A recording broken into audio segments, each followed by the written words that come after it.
కొద్ది నిమిషాల్లో కనబడి మాయమైపోయేది అవులాంటిది మన బ్రతుకు. హల్లెలూయా. చూడండి, కొంతమంది రాత్రికాల స్నానం పొందుకుంటే ఉదయకాలం అయ్యేసరికి వాళ్ళు లెగుస్తున్నారు లేదో పడకల మీదే మరణించిన వారిని ఎందరినో మనం చూస్తున్నామండి. దేవుని స్తోత్రం. ఈరోజు నువ్వు ఎలా జీవిస్తున్నావు? రేపటి దినం నీది కాదు. నువ్వు అనుకోవచ్చు రాత్రి పట్టుకుని ఆకాశం వైపు చూస్తూ కాళ్ళు చేతులు పైకెత్తి, అయ్యా రేపు నేనేం ధరించాలి, ఏం తినాలి, ఏం తాగాలి, అయ్యా నేను ఏ దిక్కుకి వెళ్ళాలి, ఏ ప్రయాణం చేయాలి, ఏం సంపాదించాలి, ఎట్టి పరిగెత్తాలి, ఎలాంటి అయ్యా ఇదిగో వేషధారి జీవితాన్ని ఇయ్యాలి, ఈరోజు ఎలాంటి అయ్యా రంగులు ధరించాలి, ఏ రీతిగా ప్రయాణం చేయాలి అనుకుంటున్నావేమో ప్రియ సహోదరి సహోదరుడు. ఆయన ఆకాశాన్ని భూమిని స్తుతించిన వాడే యెహోవా. హల్లెలూయా. నీ నడక పడక సమస్తము కూడా గ్రహిస్తున్నవాడు ఆయన. అందుకే నువ్వు అడగక మనిపి నీ అక్కర్లన్నీ కూడా విరిగి ఉన్నవాడండి. దేవుని స్తోత్రం. హల్లెలూయా. ఆయన మహోన్నతుడు, మహోగరుడై ఉండాలి. ఈరోజు నీ ఏ రీతిగా జీవిస్తున్నావు? ఒక మాట చదువుకుని ముగించేద్దాము. యాకోబు రాసిన పత్రిక 4వ అధ్యాయం 4వ వచనాన్ని చూద్దాం. యాకోబు రాసిన పత్రిక 4వ అధ్యాయము 4వ వచనాన్ని చూసి నేను ముగించేస్తాను.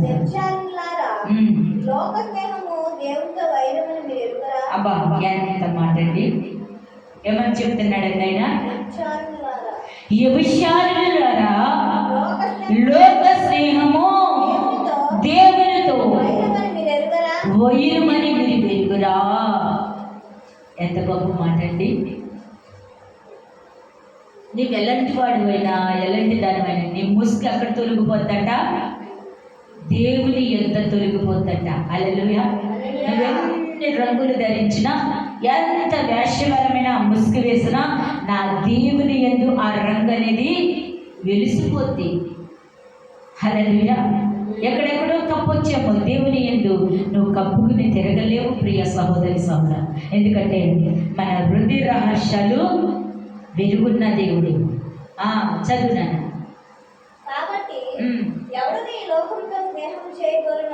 ఎవడు ఈ లోకముతో స్నేహం చేయగోరును?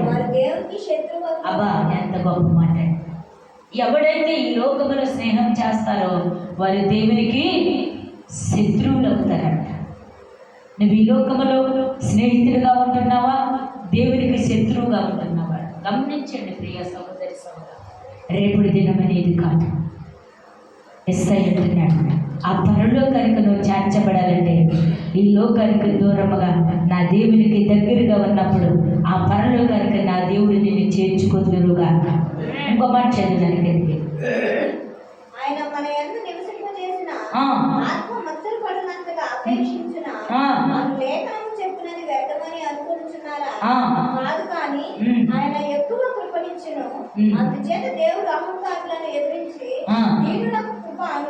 హల్లెలూయా. అహంకారులు ఏం చేస్తారంట? ఆయన ఎదిరించి దీనులకు కొనుక్కునివ్వగలవాడంటాడు. మనం అనుకుంటూ చాలామంది, అమ్మా వాళ్ళకు డబ్బు బలం అంది, అంగు బలం అంది, నేను వంటని, నేను పేదవాడిని, నాకు ఏ బలము లేదు, అందుకే నన్ను కుటుంబంలో సేదరిస్తున్నాను, నేనంటే గిట్టట్లా పడటలా చాలామంది పిలుస్తారు.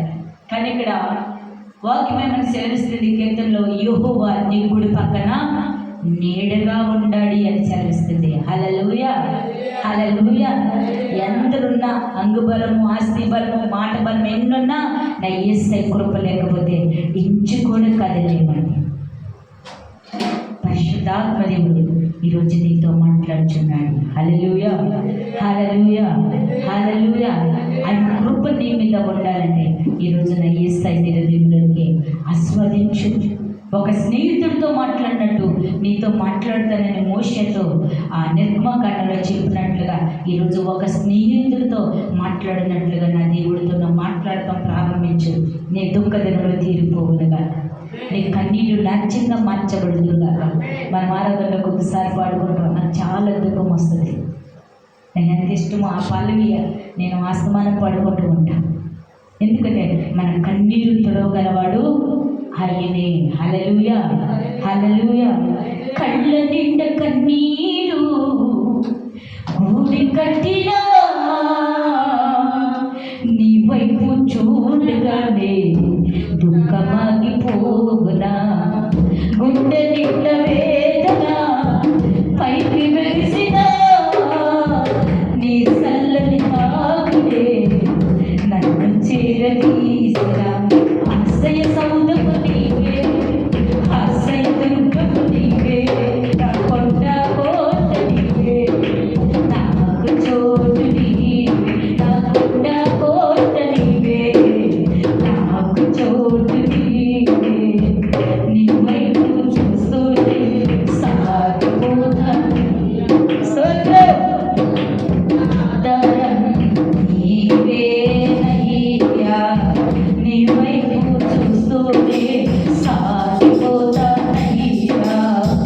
నాకున్న ఆధారం నీవేనయ్యా. ఆశ్రయ సౌధము నీవే, ఆశ్రయ దుర్గము నీవే, ఆశ్రయ సౌధము నీవే, ఆశ్రయ దుర్గము నీవే, నా కొండ కోట నీవే, నాకు చోటు నీవే, నా కొండ కోట నీవే, నాకు చోటు నీవే. దేవుని స్తోత్రం, హల్లెలూయా. ఆయన వైపు చూస్తూనే మనం సాగిపోవాలి. మన కళ్ళల్లో కన్నీళ్లు తొడవగలవాడు ఆ నజరుడనే యేసే మాత్రమే. ఈరోజు నీవు ఏ రీతిగా బ్రతుకుచున్నావు? ఈ లోక శరీరంలో బ్రతుకుచున్నావా? ఈ లోకంలో జీవిస్తున్నావా? ఈ లోక సావాసానికి బానిసగా మారుతున్నావా? ఈ రోజు నీ జీవితంలో నా యేసుని ఆహ్వానించినట్లయితే నీ దుఃఖ దినములు తీరిపోవును గాక, నీ కన్నీరు నాట్యంగా మార్చబడును గాక. ప్రియ సహోదరి సోదరా, తీర్మానము కలుగును. ప్రభువా, ఈరోజు నాతో నువ్వు స్నేహం చేయయ్యా.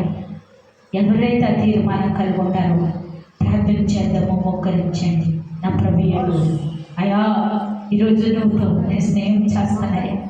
నీవు నాతో, నేను నీతో కలిసి స్నేహం చేస్తానయ్యా. పరిశుద్ధుడా, ఈ